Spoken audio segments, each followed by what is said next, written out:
Bonjour, c'est Mélissa des enveloppes de Mélie, on se retrouve dans une nouvelle vidéo. Alors aujourd'hui, on va tout simplement faire le bilan de ce mois d'avril 2024. Je suis assez contente que ce mois se termine pour pouvoir entamer le mois de mai. Hop, alors on va faire le bilan donc de mon classeur des dépenses quotidiennes. Et vous allez voir que comme à mon habitude, il ne me reste pas grand chose. Donc mon enveloppe course est toute vide. Voilà, j'avais été refaire des courses chez OK la dernière fois. Mon enveloppe essence est vide également. L'enveloppe santé, vous l'aviez déjà vu, c'était vide. D'ailleurs, en parlant de la santé, je suis donc retournée lundi chez le gynécologue. Le kyste avait un petit peu diminué, donc ça c'était une bonne nouvelle. Par contre, l'hématome était toujours présent, donc il m'avait reprolongé une semaine de maladie, en sachant que j'ai une semaine de congé qui suit ensuite, et normalement il m'a dit qu'avec ces 2 semaines-là, normalement après ça devrait être rentré dans l'ordre. Il me faudrait pour bien faire un traitement qui n'est pas disponible pour le moment en Belgique ni en France d'ailleurs. Ça s'appelle Orgamétril. Et il est en rupture de stock partout. Mes pharmaciennes ont réussi à le trouver en Autriche, donc du coup elles l'ont commandé, mais ça prend une quinzaine de jours pour arriver, donc à l'heure actuelle le médicament n'est pas encore arrivé. Donc je prends le traitement que j'ai en remplacement en attendant, mais dès que celui-là sera arrivé, normalement je le prendrai pendant 15 jours et tout devrait être résolu. Donc je retournerai voir mon gynécologue à la fin de ce traitement d'orgamétril qui devrait arriver, j'espère, le plus rapidement possible. Et on verra ce qu'il en est. Donc voilà, là c'est la fin de cette semaine, donc il me reste encore une grosse semaine à la maison. Et ensuite je recommencerai le travail. Alors, l'enveloppe fast-food est vide également. Nous avions été manger à Burger King. L'enveloppe shopping était vide depuis le début du mois. L'enveloppe d'hiver, j'avais donné les sous qui étaient à l'intérieur à mon compagnon.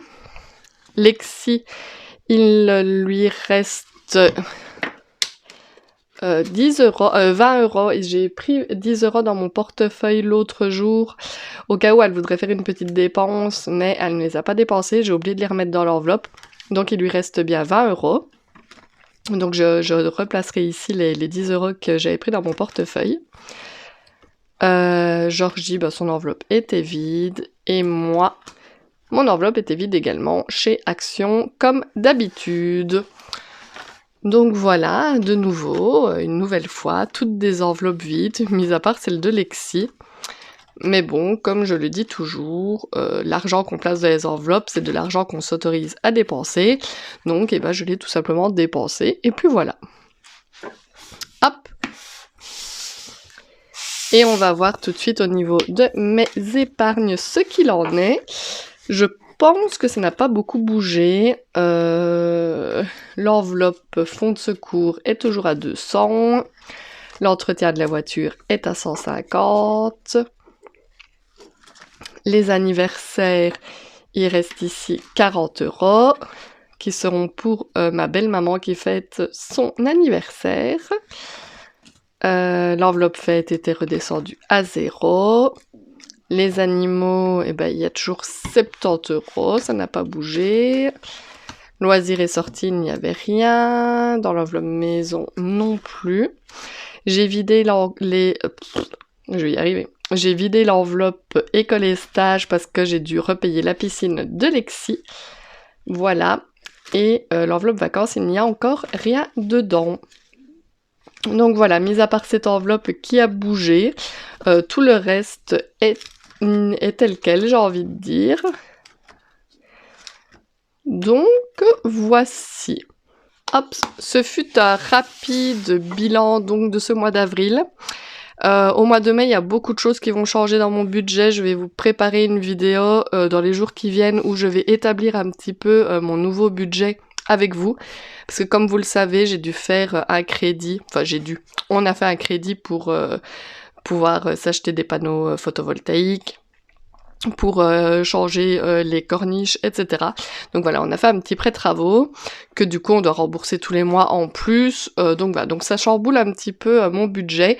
Donc du coup, je vais revoir ça début du mois avec vous. Je vais vous faire une petite vidéo, voilà, où je vais essayer de réorganiser un petit peu mon budget pour voir comment ça se passera dans les prochains mois. J'espère que de votre côté tout se passe pour le mieux. N'hésitez pas à me dire en commentaire si vous avez réussi à faire des économies ou si, une fois de plus, plutôt comme moi, vous terminez le mois à zéro. Je vous rappelle comme d'habitude, si ce n'est pas encore fait, de vous abonner à ma chaîne, ça me ferait super plaisir. N'hésitez pas à me laisser des commentaires, des petits pouces vers le haut. Et moi, je vous dis tout simplement à bientôt dans une prochaine vidéo. Bye bye!